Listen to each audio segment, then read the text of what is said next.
देख रहे हैं नेटवर्क 33 राजकुमार के साथ। तो चलिए बढ़ते हैं आज की कहानी की ओर। दोस्तों, बड़े बुजुर्ग जो भी कहते हैं हमेशा हमारे भले की बात ही कहते हैं। उनके द्वारा कही हुई बातें भले ही कुछ कड़वी हो सकती हैं, लेकिन उन कड़वी बातों में भी कुछ अच्छी बातें भी होती हैं। उनकी कही हुई बातों को हम सब अपनाएं या ना अपनाएं, ये हमारी सोच पर निर्भर करता है।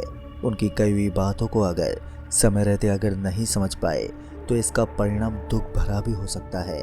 दोस्तों, ऐसा ही कुछ मेरे साथ भी हुआ जिसका परिणाम काफी दुखद रहा, जो मुझे मरते दम तक याद रहेगा। अगर आप भी मेरी आप बीती घटना के बारे में जानना चाहते हैं तो इस वीडियो को आखिर तक जरूर देखें। दोस्तों, ये घटना नवंबर महीने की है, जब मेरी पत्नी के मायके से कॉल आया था कि आपकी दादी जी का स्वर्गवास हो गया है और आप सभी परिवार को इस दुखद समय में आना होगा। अब ये खबर सुनते ही हम सभी को काफ़ी दुख हुआ, लेकिन इसमें सबसे ज़्यादा जो दुखी थी वो मेरी पत्नी थी। दादी जी की देहांत की खबर सुनते ही मेरी पत्नी रोने लगी और मुझसे कहने लगी, चलो मुझे अपने मायके छोड़ दो, मेरी प्यारी दादी जी अब हम सबको छोड़कर चली गई है। उस वक्त कैसे भी करके मैंने अपनी पत्नी को शांत किया और मैंने कहा, ठीक है हम सब तुम्हारे मायके जाएंगे, लेकिन पहले मैं माता जी से जाने के लिए आज्ञा तो ले लूं, फिर हम सब चलते हैं। अब ये कहकर मैंने अपनी पत्नी को शांत कर दिया। मैंने माँ से भी पूछा, माँ शिवानी के मायके वाले शिवानी को बुला रहे हैं, क्योंकि शिवानी की दादी जी का देहांत हो गया है, इसलिए हम सबको जाना है। अगर आप जाने दें तो हम सब जाएं। इस पर माँ ने मुझे समझाया कि अभी वहाँ पर जाना ठीक नहीं है, क्योंकि दादी जी का दाह संस्कार तो अब समाप्त हो चुका है। अब बाकी जो बचा है उनकी अंतिम क्रिया, तो उसमें जाना कोई उचित नहीं है।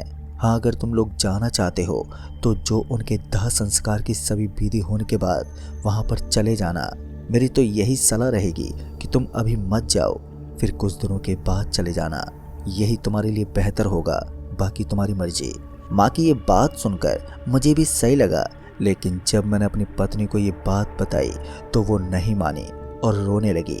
फिर मैं क्या करता, आखिर पति जो था, आखिरकार ना चाहते हुए भी मुझे माँ की बात को अनदेखा करना पड़ा और पत्नी के आंसू के आगे मैंने ससुराल जाने का मन बना लिया। मेरा ससुराल बिहार के मधेपुरा जिला में है और हम सब अभी दिल्ली में रहते हैं। मधेपुरा जाने के लिए जब ट्रेन टिकट बुक करवाई तो पहली बार में ही गलत टिकट बुक हो गई। मानो शायद नियति भी हम सबको ये इशारा दे रही थी कि अभी वहाँ पर जाना ठीक नहीं है, लेकिन मैंने एक बार फिर कोशिश की तो इस बार टिकट बुक हो गया। अब मेरी पत्नी मायके जाने की तैयारी में लग गई। फिर अगली सुबह 5 बजे की हमारी ट्रेन थी। जब हम स्टेशन पहुंचे तो पता चला कि अब ट्रेन 12 घंटे देरी से चल रही है। ये खबर सुनते ही मैं काफ़ी परेशान हो गया। मैं स्टेशन के बेंच पर बैठकर ये सोचने लगा, शायद कुछ बुरा होने वाला है, क्योंकि कुछ भी अच्छा नहीं हो रहा था। पहले टिकट गलत बुक हो गया, फिर ट्रेन 12 घंटे लेट हो गई और अब पता नहीं क्या होने वाला था। आखिरकार हमारी ट्रेन रात 8 बजे प्लेटफार्म नंबर 5 पर पहुंच गई। ट्रेन के पहुंचते ही जल्दी से हमने अपना सामान उठाया और अपनी सीट पर जाकर बैठ गए। मैं सीट पर बैठकर अपना सामान सेट ही कर रहा था कि तभी मेरे सामने बैठे यात्री से मेरी तू मैं होने लगी। सामान को रखने के चक्कर में हम दोनों की तू मैं हो ही रही थी कि अचानक ही एक लड़की मेरे पक्ष से लड़ने लगी उस दूसरे यात्री से। फिर जब मुझे लगा कि अब मामला कुछ ज़्यादा ही बिगड़ने वाला है तो मैंने दोनों को शांत किया और हम सब अपनी अपनी सीट पर जाकर बैठ गए। फिर इसी बीच हमारी ट्रेन भी खुल गई। इसी बीच अब मेरी पत्नी शिवानी मुझसे कहने लगी कि ये सब क्या हो रहा है, कहीं सच में हमने मम्मी की बात को न मानकर कोई गलती तो नहीं कर दी? शायद हमें मम्मी की बात मान लेनी चाहिए थी, हमसे ये भूल हो गई, अब ना जाने और कौन सी मुसीबत आने वाली है। इसी दौरान उस लड़की ने मेरी पत्नी से पूछा, आप कहाँ पर जा रहे हैं? इस पर मेरी पत्नी शिवानी ने जवाब दिया, जी मैं अपने मायके मधेपुरा जा रही हूँ। और आप कहाँ पर जा रहे हैं? तभी वो लड़की बोली, मैं सहरसा जंक्शन जा रही हूँ और मेरा नाम निधि है, मैं एक नर्स हूँ और मेरी ड्यूटी सहरसा जिले के एक हॉस्पिटल में शिफ्ट हुई है। इस तरह से मेरी पत्नी और निधि की उन दोनों में दोस्ती हो गई। अब ट्रेन अपनी पूरी रफ्तार से चल रही थी। हमने रात का खाना पीना किया और सोने के लिए बिस्तर तैयार करने लगे। ये सफ़र हमारा अगले 45 घंटों में पूरा होने वाला था, क्योंकि ट्रेन अपने निर्धारित समय से 12 घंटे की देरी से चल रही थी, जिसका मतलब था कि ट्रेन को सहरसा जंक्शन पहुंचने में अनुमानित समय से भी ज़्यादा वक्त लगने वाला है। आखिरकार 45 घंटे बीत जाने के बाद ट्रेन अपने अंतिम स्टेशन सहरसा जंक्शन पर पहुंची गई। ट्रेन के स्टेशन पहुंचते ही अब हम सब उतरने की तैयारी कर रहे थे कि निधि रोते हुए बोलने लगी कि उसका पर्स नहीं मिल रहा है। उसने सभी जगह पर चेक कर लिया, लेकिन उसका पर्स कहीं नहीं मिला। जिस पर मैंने निधि से बोला कि आप रोइए मत, आपका पर्स यहीं कहीं होगा, ज़रा ध्यान से देखिए, मिल जाएगा। मैंने अभी इतना ही कहा था कि तभी निधि बोली, मैंने भैया सब जगह अच्छे से देख लिया है, कहीं नहीं मिल रहा मेरा पर्स। वो पर्स मेरे लिए बहुत ज़रूरी है, उसमें मेरी नौकरी के कागजात हैं। इस पर मैंने निधि को समझाते हुए कहा कि अच्छा आप हिम्मत मत हारो, मैं कोशिश करता हूँ। तभी मैं वहाँ की सीटों को चेक करने लगा और कुछ देर की मशक्क़त करने के बाद जाकर मुझे वो पर्स मिला और पर्स के मिलते ही मैंने वो पर्स निधि को दे दिया। जिसके बाद हम सब ट्रेन से नीचे उतर गए। स्टेशन पर पहले से ही मेरे साले साहब हमारा इंतज़ार कर रहे थे। हमने सामान उठाया और ऑटो बुक किया और अपने गांव की तरफ चल दिए।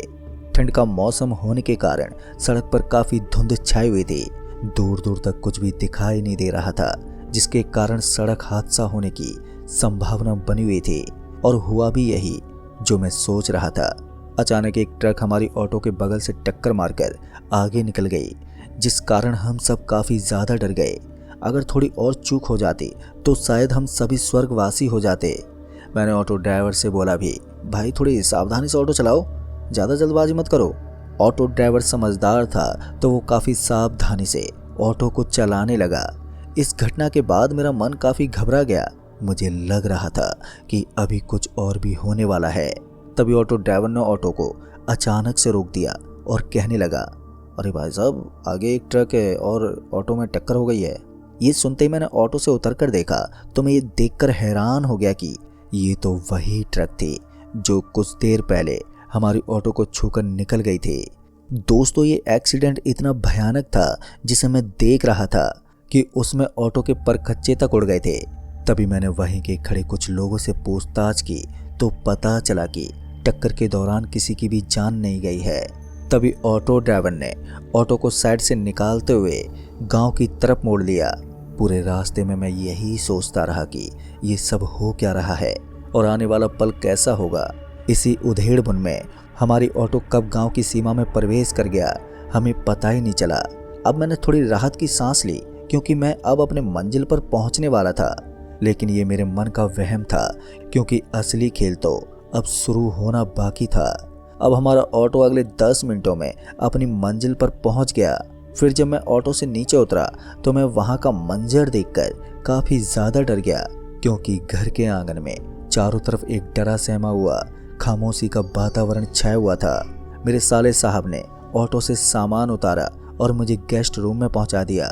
गेस्ट रूम में पहले से ही और भी मेहमान रुके हुए थे जिनके चेहरे पर डर का भाव बना हुआ था और वो सभी आपस में कुछ बातें भी कर रहे थे, जिसे सुनकर मुझे ये पता चला कि दादी जी का जो दाह संस्कार है वो विधि अनुसार सही तरीके से नहीं हुआ था, जिसके कारण घर पर कोई ना कोई भारी संकट आ सकता है। मैं मेहमानों के साथ बैठा उनकी वार्तालाप सुन ही रहा था कि तभी घर के आंगन से रोने और चीखने और चिल्लाने की आवाज़ें आने लगी। तभी मैंने देखा कि मेरे साले जी मेरे पास आए और बोले, मेरे भाई का एक्सीडेंट हो गया है, आपको मेरे साथ अस्पताल जाना है। मैं अस्पताल पहुंचा तो पता चला कि मेरे बड़े साले साहब का दाएं पांव की हड्डी टूट चुकी है। तभी मैंने उन्हें हॉस्पिटल में भर्ती करवा दिया। पर दोस्तों मेरे लिए आज का दिन काफ़ी थका और मेरी रूह डरा देने वाला था। फिर अगले दिन शाम 7 बजे दादी जी की 13वीं का अंतिम पूजा हो रही थी। घर के सभी परिवार पूजा पाठ में लगे हुए थे। कुछ देर पहले पूजा शुरू हुई थी कि परिवार के एक और सदस्य की सड़क दुर्घटना की खबर आ गई। परिवार में एक बार फिर से शोक का वातावरण छा गया, परंतु राहत की बात ये रही कि किसी को भी गंभीर चोट नहीं आई। इस दुर्घटना ने घर के लोगों के मन में डर को और भी बढ़ा दिया था। अब घर में ये चर्चा होने लगी कि दादी जी की काम क्रिया उचित ढंग से नहीं हो रही है, जिसके कारण ये सब मुसीबत एक के बाद एक होते जा रही है। अगर अब भी दादी जी का अंतिम काम क्रिया सही तरीके से नहीं हुआ तो किसी न किसी की जान जरूर चली जाएगी। दोस्तों, जैसे कि हमारे धार्मिक ग्रंथों में लिखा हुआ है कि जब किसी इंसान की मृत्यु होती है तो उसकी आत्मा शरीर से निकलने के लिए 13 मिनट तक तड़पती है। फिर उसके बाद 13 घंटे आत्मा शरीर के बाएं साइड रहती है। उसकी आत्मा परिवार के हर एक सदस्य पर नजर रखती है कि कौन कौन उसके शरीर पर फूल माला चढ़ाता है। आत्मा को अपनी शांति के लिए एक और शरीर की जरूरत होती है जिसके द्वारा आत्मा अपनी इच्छा पूरी कर सके। इसलिए आत्मा 13 दिनों तक परिवार के सभी सगे संबंधों के घर जाती है ताकि उसे कोई शरीर मिल जाए। अब मैं घर वालों की बात सुनकर काफ़ी ज़्यादा डर गया और मन ही मन में कहने लगा कि हे ईश्वर, अब आप ही इन सब परेशानी से बाहर निकालना। इस प्रकार दादी जी का अंतिम काम क्रिया डर के माहौल में संपन्न हुआ। तभी मैंने अगले आने वाले 2-3 दिन में गांव से दिल्ली लौटने का फैसला किया। अगली सुबह जब मैं नाश्ता कर रहा था कि तभी एक हादसे ने फिर से दस्तक दे दी। दरअसल मेरे साले की बेटी के स्कूल में तबीयत बिगड़ गई, जिस कारण उसे हॉस्पिटल में भर्ती करवाना पड़ा। मैंने हॉस्पिटल पहुंचकर डॉक्टर से बिटिया के बारे में पूछा कि तबीयत कैसी है। तभी डॉक्टर ने मुझे बताया कि देखिए, अभी कुछ टेस्ट करने बाकी हैं, उसके बाद ही पता चलेगा कि आखिर हुआ क्या है, लेकिन अभी खतरे की कोई बात नहीं है। तभी मैंने साले साहब को सहानुभूति देते हुए कहा कि घबराने की कोई बात नहीं है, सब कुछ सामान्य है, आप चिंता मत कीजिए। और ये सब बोलकर मैं हॉस्पिटल से निकलकर घर पहुंचा ही था कि मेरी पत्नी मेरे पास रोते हुए आई और बोली, हमारा बेटा कहीं गायब हो गया है, वो काफ़ी समय से मिल नहीं रहा। अब ये सुनते ही मेरे तो होश ही उड़ गए। अभी तो एक मुसीबत से हम उभरे ही नहीं थे कि दूसरी परेशानी ने दस्तक दे दी। अब घर का हर एक सदस्य मेरे बेटे को ढूंढने में लग गया। आखिर भगवान ने मुझ पर दया दिखाई और मेरा बेटा एक दूसरे गांव के एक मंदिर में खेलता हुआ मिला। मैंने भगवान को धन्यवाद किया और बेटे को गले लगाकर रोने लगा। आज की इस घटना से मेरी रूह कांपने लगी और मैंने तत्काल ही अगली सुबह दिल्ली जाने का फैसला किया, लेकिन शायद समय को कुछ और भी खेल दिखाना बाकी था। फिर अगली सुबह 5 बजे फिर से घर के आंगन से रोने और चीखने की आवाज़ें मुझे सुनाई देने लगी। मैं रूम से दौड़ता हुआ बाहर आ गया और देखा बाहर घर के आंगन में काफ़ी ज़्यादा भीड़ जमा है। सभी की आंखों में आंसू थे। मैंने भीड़ में पहुंचकर देखा तो मेरे हाथ पैरों ने भी काम करना बंद कर दिया और मेरी आंखों से पानी अपने आप बहने लगा। दरअसल मैंने देखा कि मेरे चचेरे ससुर जी की गोद में मेरे प्यारे से छोटे साले साहब का, जिसकी उम्र लगभग 10 वर्ष थी, उनका शरीर उनके गोद में है और ससुर जी रो रहे हैं। मैं तुरंत ही उनके पास गया और पूछा, क्या हुआ, आप रो क्यों रहे हैं? तो उन्होंने बताया कि मेरा बेटा अब नहीं रहा इस दुनिया में, यह हमें छोड़कर चला गया। अब ये बात सुनकर मैं दंग हो गया था, क्योंकि कल तक एक सामान्य बच्चा था और आज उसकी मौत। इस घटना से घर के परिवार में सभी को ये सबक मिल गया कि उनसे काफ़ी बड़ी गलती हो चुकी है दादी जी की काम क्रिया में। इसलिए उनकी आत्मा को शांत करने के लिए पूजा पाठ करनी होगी, साथ ही किसी की बलि भी देनी होगी, जिससे उनकी आत्मा को शांति मिल जाए।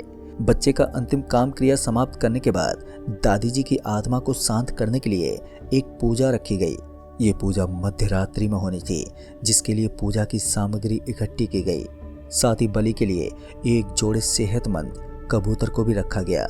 आत्मा की शांति के लिए पूजा चली रही थी कि एक अपशगुन हो गया। दरअसल उन 2 कबूतरों में से एक की जान पूजा शुरू होते ही चली गई थी, लेकिन फिर भी पूजा रुकी नहीं। एक कबूतर की बलि दे दी गई और पूजा की समाप्ति कर दी गई। दोस्तों, इस घटना के पश्चात मैं और मेरी पत्नी काफ़ी ज़्यादा डर गए थे और इससे पहले कि कुछ और हो, हम दोनों अगली सुबह ही दिल्ली के लिए घर से निकल गए। पर मेरे दिल्ली आ जाने के बाद शिवानी के मायके में और भी जो दिल दहला देने वाली घटनाएं हुई, उसे सुनकर मैं अभी भी डर से गुजर रहा हूँ और मैं भगवान को धन्यवाद देता हूँ कि मैं सही सलामत अपने बीवी बच्चों के साथ अपने घर वापस आ गया। तो दोस्तों, इस कहानी में बस इतना ही। कहानी आपको पसंद आई हो तो वीडियो को लाइक शेयर कमेंट ज़रूर करें। तो मैं आपका दोस्त राजकुमार जल्द ही मिलूंगा ऐसी एक और डरावनी भूतिया घटना के साथ। तब तक के लिए बाय एंड टेक केयर।